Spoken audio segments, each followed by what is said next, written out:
Atenção! Começa agora uma teleaula de Ciências do Ensino Fundamental. Você vai assistir a teleaula de número 16. Bons estudos!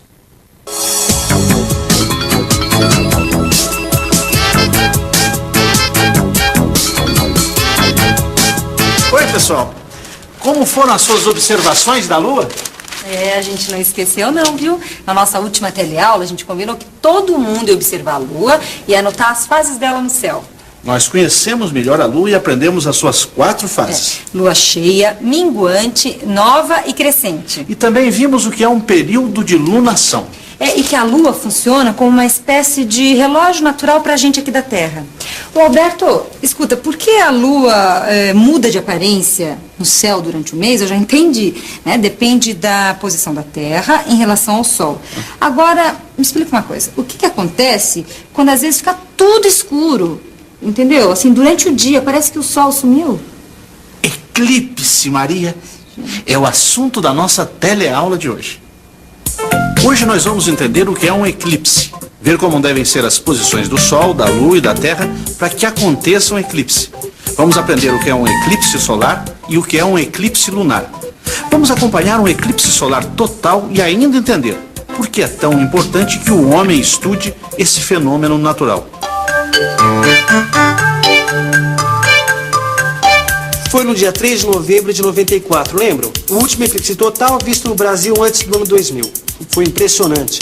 Em plena luz do dia, às 10h59, o céu começou a escurecer. O dia foi virando noite, a luminosidade caindo rapidamente. As pessoas alvoroçadas, todas nas ruas, tentando observar o eclipse. O sol já não passava de um filete de luz como uma lua que não para de minguar.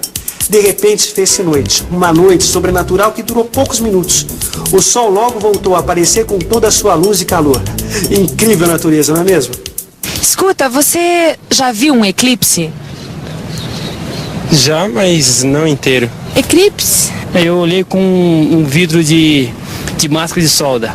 O senhor acha que o eclipse, quando está acontecendo no céu, ele interfere na vida da gente, na vida dos animais, das plantas aqui na Terra?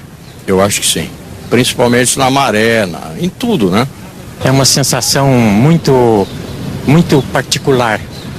É aquela sensação de você ver, está um dia assim bonito e vem aquele trovejar rápido e aquele clarão, a mesma coisa. O eclipse não provoca apenas emoções e deslumbramentos. Mesmo que escureça de repente, só por pouco tempo, muitos seres vivos reagem a essa mudança pensando que já é noite. Tem flor que começa a fechar, os pássaros se recolhem nos abrigos das árvores, os grilos começam a cantar, os animais noturnos acordam, tudo fica um pouco confuso. E quando o sol volta a aparecer em seguida, tem até galo que canta anunciando a nova aurora. Pois é, o eclipse é um fenômeno natural que ocorre de tempos em tempos e que mobiliza uma grande quantidade de seres vivos, inclusive nós, os seres humanos. Ô Lineu, mas por que o sol desaparece assim de repente? Bom, para explicar isso a gente vai ter que fazer uma simulação. Por isso que eu trouxe uma bola. Aí, ó, para explicar isso para vocês, tá legal? Maria, pega uma vela, por favor. Vela. Os eclipses são produzidos quando a luz que chega a um lugar é total ou parcialmente oculta por algum objeto. Assim, se colocarmos essa bola entre a chama da vela e os nossos olhos, estaremos produzindo um eclipse. A bola não permite que a luz da vela atinja nosso rosto. Quando a bola encobrir totalmente a luz, dizemos que é um eclipse total. No caso do eclipse de hoje, a Lua vai ficar entre o Sol e a Terra por alguns minutos. Como assim, Lineu? Bom, Alberto, eu vou dar só uma dica, hein? A vela está representando o Sol, que é um astro que tem luz própria. A vela é o Sol. E os nossos olhos são ponto de vista de quem está na Terra, certo? Isso! Os nossos olhos representam a Terra. E então a bola é a Lua que fica entre a luz da vela e os nossos olhos, provocando assim um eclipse. Mas eu ainda tô achando tudo isso muito complicado, viu? Não sei não. Para que um eclipse ocorra, é necessário que os 3 astros celestes estejam alinhados: a Terra, a Lua e o Sol, como mostra a figura deste livro aqui. Na verdade, existem 2 tipos de eclipses, dependendo de como os 3 astros estão alinhados. Quando a Lua está entre a Terra e o Sol, acontece o eclipse solar. Quando a Terra fica entre o Sol e a Lua, chama-se eclipse lunar. Essa história assim de eclipse eu acho meio complicado, né não? Os seus alunos não tiveram dificuldades? Bom, com eles eu fiz umas simulações, assim, que nem a gente fez na última teleaula, lembra? Ah, super legal. Escuta, será que a gente não pode fazer uma representação da eclipse hoje? Ah, podemos sim. Então vamos fazer assim, ó. O Alberto vai representar o Sol. Alberto, segura essa lanterna aqui, por favor. E você, Maria, vai representar a Terra. A Terra? Tá? E essa bola aqui vai representar a Lua. Tudo Tá. bem? Primeiro, os três astros, o Sol, a Lua e a Terra, tem que estar alinhados. Como vai? Assim? Isso. Legal. Agora, se essa bola que representa a Lua ficar entre você, Alberto, que é o Sol, e você, Maria, que é a Terra, nós teremos então um eclipse solar. No eclipse solar, a sombra da Lua se projeta na Terra. Observe o eclipse do dia 23 de setembro de 2006. A sombra da Lua começa a encobrir o noroeste da África e logo em seguida o nordeste brasileiro. O eclipse passa a ser visto por outras regiões mais ao sul da África até que o alinhamento Terra, Lua e Sol se desfaz. A Lua, que está entre a Terra e o Sol, acaba encobrindo a luz do Sol. E fica à noite durante o dia. Se durante o eclipse solar a Lua consegue tampar completamente o Sol numa certa região da Terra, dizemos que nessa região aconteceu um eclipse total, pois lá ficou escuro como se fosse noite. Quando a Lua encobre parcialmente o Sol, a gente tem então um eclipse parcial. Não escurece tudo, fica uma luz de penumbra. Bom, agora, se as posições mudarem, por exemplo, vamos pensar só assim, a Terra e a Lua giraram. Girou, isso assim, agora parou. Agora, olha o que acontece. Eles estão alinhados, só que a Terra está entre a Lua e o Sol. E aí, o que acontece? A Terra passa a encobrir a luz do Sol e não deixa que ele ilumine a Lua. Portanto, teremos por alguns minutos escuridão total na Lua, certo? Nós vamos conversar com o professor Oscar Matsura para tirar algumas dúvidas sobre esse fenômeno conhecido como eclipse. Professor, como é possível prever quando vai acontecer um próximo eclipse?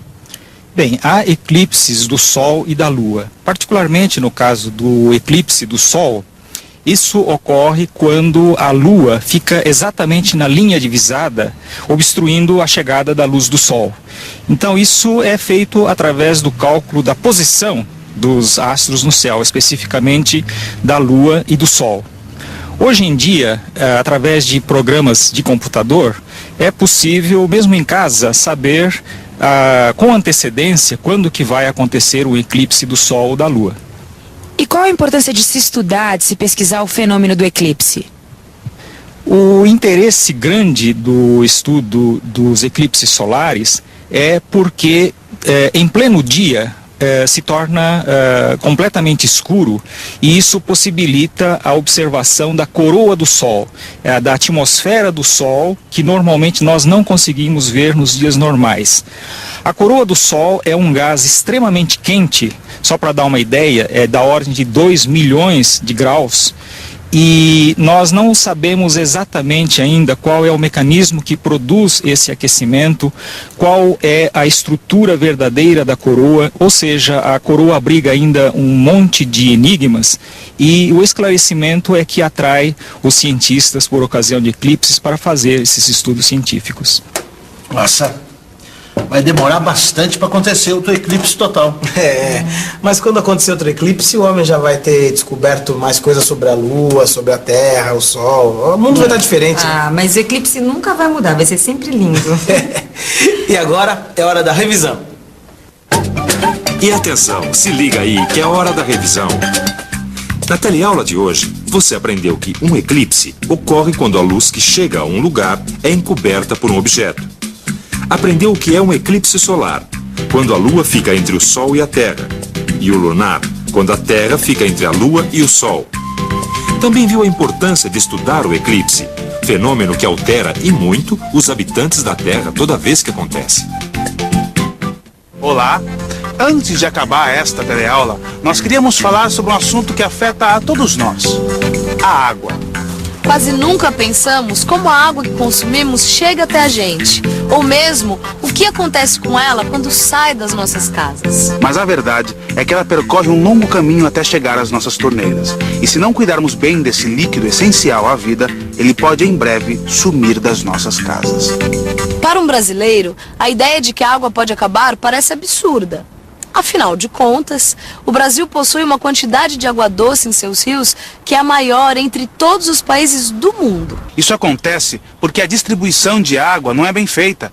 Isso faz com que grande parte da água tratada e pronta para o consumo seja perdida ou desviada. Outra coisa que dificulta o acesso à água é o problema com o esgoto doméstico, que não é coletado corretamente na maior parte das grandes cidades brasileiras. Ou seja, a grande maioria do esgoto doméstico produzido vai direto para os mares, rios e represas.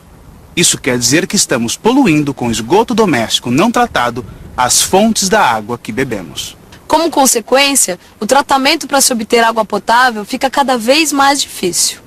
É fundamental que todos cobrem maior eficiência na distribuição de água e mais ações de saneamento básico por parte dos governos. Economizar água não é só uma maneira de gastar menos dinheiro, mas é uma forma de diminuir os problemas decorrentes da escassez de água. A água é um problema de todos nós. Vamos fazer a nossa parte.